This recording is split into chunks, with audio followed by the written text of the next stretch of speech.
ये है दिल्ली दस्तक।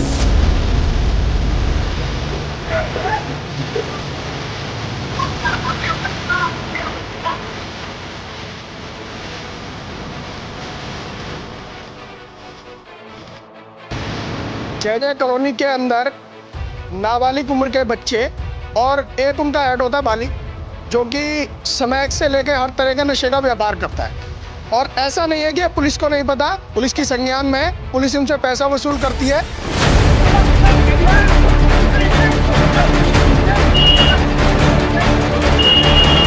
एसएचओ की पावर मुझे दे, अगर जो इसका एरिया एसएचओ का अगर ये क्राइम कर ले तो मैं मान जाऊंगा, छोड़ दूंगा दिल्ली। एक लड़का, उनका भी तो झगड़ा था, उनका झगड़ा क्या विचार होगा? उनके घर में शादी थी, बेटी की शादी थी, खड़े हो तुम चौकों पर, उसने यही तो कहा कि भाई तुम साइड हट जाओ, और तुमने उसके घर का वंश उजाड़ दिया। कल खुशियां थी, आज मातम है।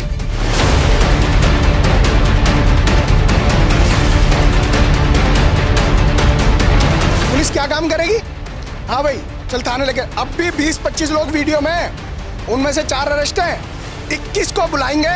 हाँ भाई तेरा नाम है, देगा 1-2 पेटी, नहीं तो इन्वॉल्व हो जाएगा।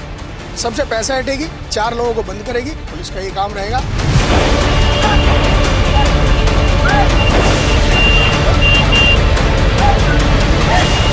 नमस्कार, मैं प्रदीप कोहली। जैसे कि अक्सर अब ये जय कॉलोनी के अंदर कोई नई वारदात नहीं है। जय कॉलोनी के अंदर नाबालिग उम्र के बच्चे और एक उनका हेड होता है बालिग, जो कि स्मैक से लेकर हर तरह के नशे का व्यापार करता है। और ऐसा नहीं है कि पुलिस को नहीं पता, पुलिस की संज्ञान में है, पुलिस उनसे पैसा वसूल करती है। मुझे यहाँ तक भी लोग बताते हैं कि अगर ये लोग नशा नहीं बेचते तो पुलिस इनको धमका करके इनसे ज़बरदस्ती नशा बिकवाती है। एक समय हुआ करता था, प्रदीप पालीवाल एक नाम था, उसने आते ही एक एसआई पोस्ट के सब इंस्पेक्टर प्रदीप पालीवाल ने जय कॉलोनी के अंदर स्मैक तो क्या, मैं कह रहा हूँ कि एक चौक पर 4 लड़के खड़े नहीं हो सकते थे, वो माहौल बनाया था। अगर पुलिस चाहे तो ऐसा नहीं है कि आज ये सब खत्म नहीं हो सकता, लेकिन पुलिस का कहना क्या है? बीट ऑफिसर कहता है मुझे चौकी इंचार्ज को पैसे देना है, चौकी इंचार्ज कहता है मुझे एसएचओ को पैसे देना है, एसएचओ कहता है कि मुझे डीसीपी को पैसा देना है, और डीसीपी कहता है कि मुझे कमिश्नर को पैसा देना है। किसको कहता है ये बात? आप ये पुलिस खुद कहती है। अब मैं कह रहा हूँ कि पुलिस खुद कहती है कि भाई साहब अगर हम पैसा नहीं देंगे तो हमें कैसे काम दिए जाते हैं कि जाकर के पोस्टमार्टम में जाओ, उस केस को संभालो। हमें इस हद तक प्रताड़ित किया जाता है कि भाई हम इस पर चर्चा कर ही नहीं सकते।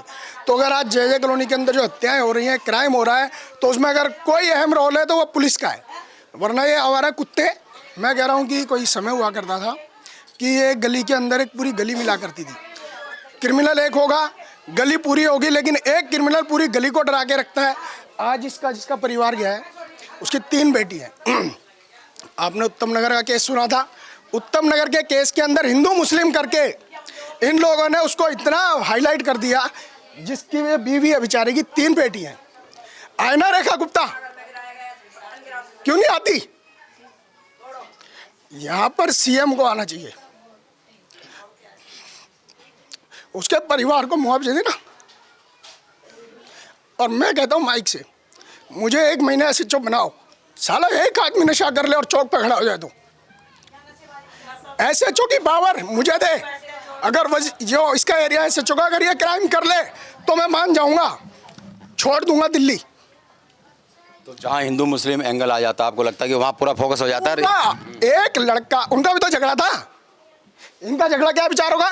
इनके घर में शादी थी, बेटी की शादी थी, खड़े हो तुम चौकों पर, उसने यही तो कहा कि भाई तुम साइड हट जाओ, और तुमने उसके घर का वंश उजाड़ दिया।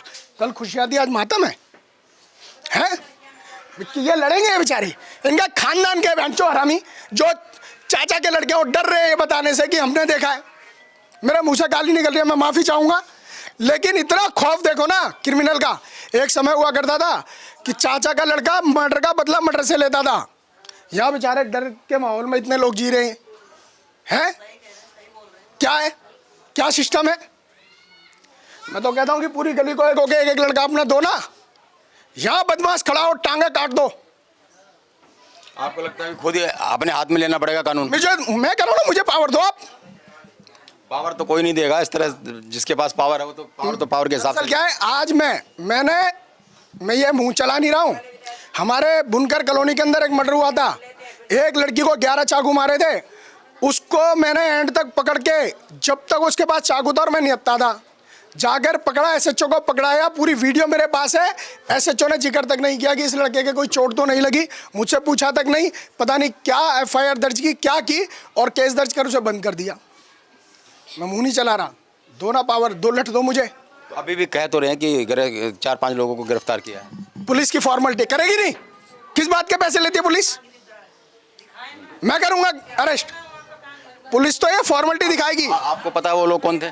ये बता रहे हैं जय कॉलोनी के ही लड़के हैं जो नशा बेचते हैं, और उनके नाम हो तो बताओ। नाम तो इनके पर मैं तो दरअसल आज जानता भी नहीं था, क्योंकि मुझे 12-13 साल हो गए यहाँ से शिफ्ट हुए नीमड़ी कॉलोनी। अब नए नए लड़के जो नाबालिग के 14-15 साल के वो लड़के हैं, और इनके परिवार में शायद कोई बता रहे हैं ये लड़का, इनको नाम पता है, लेकिन मैं बता रहा हूँ उसकी चाची का लड़का ये नहीं बता रहा, वो खुद डर रहा है। क्या करोगे आप? कितना खौफ है बदमाशों। पुलिस चाहे तो 4 लड़के, मेरा बच्चा भी हो ना, उठाए, चल बे कहाँ खड़ा है, कहाँ तेरा घर कहाँ है, घर का एड्रेस पूछो ना आप। उस घर का एड्रेस नहीं है पुलिस के पास, वो वहां नहीं है, साले को उठाओ जेल डालो। लेकिन क्या है, पुलिस करेगी नहीं। पुलिस क्या काम करेगी? हाँ भाई चल थाने लेके, अब भी 20-25 लोग वीडियो में हैं, उनमें से 4 अरेस्ट हैं, 21 को बुलाएंगे। हाँ भाई तेरा नाम है, देगा 1-2 पेटी, नहीं तो इन्वॉल्व हो जाएगा, सबसे पैसा हटेगी, 4 लोगों को बंद करेगी, पुलिस का ये काम रहेगा। मैं फिर कह रहा हूँ, मेरी कोई पुलिस से दुश्मनी नहीं है, लेकिन सच्चाई आज की यही है। और मैं कह रहा हूँ सीएम रेखा गुप्ता जी से, इसकी 3 बेटी हैं, शायद एक मेरे ख्याल से 12 साल की है, एक 10 साल की है, एक 8 साल की है। आकर के देखो ना, वो बेचारी कैसे क्या कमाएगी, कैसे परिवार पालेगी। उत्तम नगर पहुंच गए, यहाँ भी आए। हाँ उत्तम नगर कितने, मैं कह रहा हूँ साले अनेकों संगठन जो दंगे भड़काते हैं, यहाँ पर आके देखे ना, क्या मुसलमान हिंदू को मारेगा तभी तुम्हारे अंदर जोश आता है? हिंदू जो क्रिमिनल है वो इसको मार रहे तब जोश नहीं आ रहा? अरे इंसाफ तो सबके लिए है ना, कानून तो सबके लिए है, सबको दिलाओ ना, क्यों नहीं दिलाते? लेकिन नहीं, अगर यही कोई मुसलमान ने मार दिया होता तो बात करते कि अरे बारात जा रही थी मुसलमानों का, यहाँ से बारात नहीं निकलेगी। अगर बारात निकली तो पूरा सारे संगठन जितने बने हुए हैं सब वहाँ पहुँचते, और उसके परिवार को, जिसको जो मुसलमान होता, उसकी बिल्डिंग तोड़ देते। बिल्डिंग क्यों तोड़ रहे हो? जिन्होंने इसके बच्चे के साथ हत्या, जिस बच्चे की हत्या किया, उसका मकान इसके नाम कराओ ना, है, दो मुआवजा। मैं कहूँगा सीएम से कि तीनों बच्चियों के नाम कम से कम 20-20 लाख रुपया दो। चलिए, तो ये थे साफ साफ कहना कि वैसे तो कहा जाता है कि अपराध की कोई जाति नहीं होती, कोई धर्म नहीं होता, लेकिन जब कार्रवाई की बात होती है, रिएक्शंस की बात होती है, सरकार के एक्शन लेने की बात होती है, तो ये अक्सर देखा जाता है कि अपराध का भी धर्म उसमें नज़र आता है। कैमरामैन आलोक भटनागर के साथ राजेंद्र स्वामी, दिल्ली दर्पण टीवी।